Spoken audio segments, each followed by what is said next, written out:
Bonsoir Vincent Engel. Bonsoir. Je suis content de vous retrouver. Ça fait moi un aussi. petit temps quand même. Ben oui, Le dernier livre, c'était quand c'était il y a longtemps, en 2010. Mais bon, vous êtes professeur, vous avez une activité. Moi, je me suis occupé, oui. Vous vous occupez, oui. On va rassurer les lecteurs. En lisant votre livre, le dernier, Les Diaboliques, voilà, il s'affiche pour l'instant, très mystérieux d'ailleurs.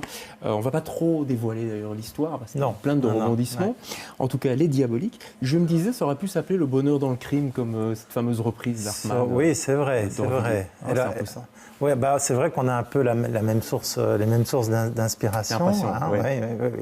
Alors là, en fait, ça s'appelle Les Diaboliques parce que c'était prévu pour être la seconde partie d'un roman que j'ai publié en 2005 qui s'appelait Les Angéliques. Et donc assez logiquement, Les Angéliques, Les Diaboliques, mais avec aussi la référence à Barbé d'Aurevilly, ce recueil de nouvelles, Les Diaboliques, qui est un chef-d'œuvre de la littérature française du 19e. Voilà, et où effectivement, c'est très, très diabolique, pour ne pas dire amoral. Quel est votre rapport avec la morale, la bien-pensance? Non, en l'occurrence, ce que le livre raconte, au-delà du fait que ça se passe au 19e, c'est quelque chose qui est toujours présent aujourd'hui, c'est la très très grande faculté de nos contemporains, des êtres humains, à mentir pour s'arranger et pour arriver à leur fin. Et moins on en sait, plus on va s'inventer des histoires pour se justifier, pour surtout se déresponsabiliser. Et les personnages dans ce roman sont tous, on va le découvrir, plus ou moins liés par des secrets. Et ils en savent parfois très très peu, mais sur ce très très peu, ils vont se construire des vérités qui constamment sont démontées. On se rend compte que ce n'était pas vrai, que la vérité était autre chose. Mais à partir de ces vérités-là, ils vont construire des plans de vie et des vengeances qui sont épouvantables parfois. Ah oui, ça va très très loin et on va de rebondissement en rebondissement. Une fois qu'on commence le livre, on ne sait plus le lâcher. Il y a quelque chose qui vous tient comme ça. Puis il y a une écriture aussi très classique. J'imagine que c'est aussi des références à une certaine littérature. J'ai pas dit dépassé ni démodé. Quoique j'ai quand même noté des mots. Par exemple, j'ai noté quelque part paysage dit après. Je me suis dit, oula, ça j'ai dû aller voir au dictionnaire. Mais écoutez, je pense que toute histoire, le style de chaque histoire doit coller à ce qu'on raconte et à l'époque dans laquelle l'histoire se situe. Vous avez toujours fait ça, hein, vous? Oui, j'ai toujours fait ça, effectivement, et c'est ce qui m'amuse. Mais si c'est très contemporain, j'aurai un langage très contemporain. Si c'est au 18e, j'essaierai d'avoir un langage 18e. Ici, on est en plein 19e qui a un style très particulier. Je ne sais pas s'il est meilleur ou moins bon que le nôtre, mais en tout cas, il est très, très particulier. Je pense que, vous savez, moi, je me suis rendu compte que ce style-là n'est pas si daté. Lorsque, avec notre fils qui avait 8 ans à l'époque, on a écouté Le Comte de Monte Cristo et les Trois Mousquetaires de Dumas en livre audio. Et alors je me disais, qu'est-ce qu'il comprend, qu'est-ce qu'il retient?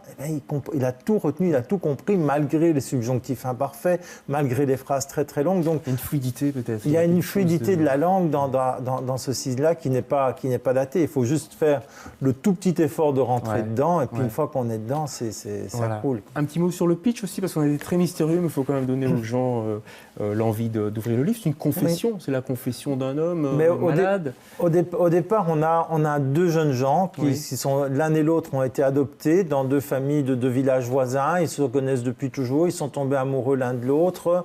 Et puis, lorsque les choses deviennent un peu plus sérieuses, ils vont avoir 18 ans. Et le curé les convoque, le curé qui les a toujours suivis, il les convoque et il leur dit « Mes enfants, j'ai été négligent, je n'ai pas fait attention, je n'ai pas vu ce qui était en train de naître entre vous. Vous ne pouvez pas vous aimer parce que je dois vous révéler, vous êtes frères et sœurs. En plus, vous êtes jumeaux. » Voilà. Et le garçon va devenir confesseur. D'un bourgeois plutôt décadent, qui lui aussi a des projets matrimoniaux qui sont... Et donc, on rentre dans ces histoires de famille, dans ces secrets de famille, avec la bâtardise qui est toujours en toile de fond, qui est le fléau du 19e siècle. Enfin, pas seulement du 19e siècle d'ailleurs.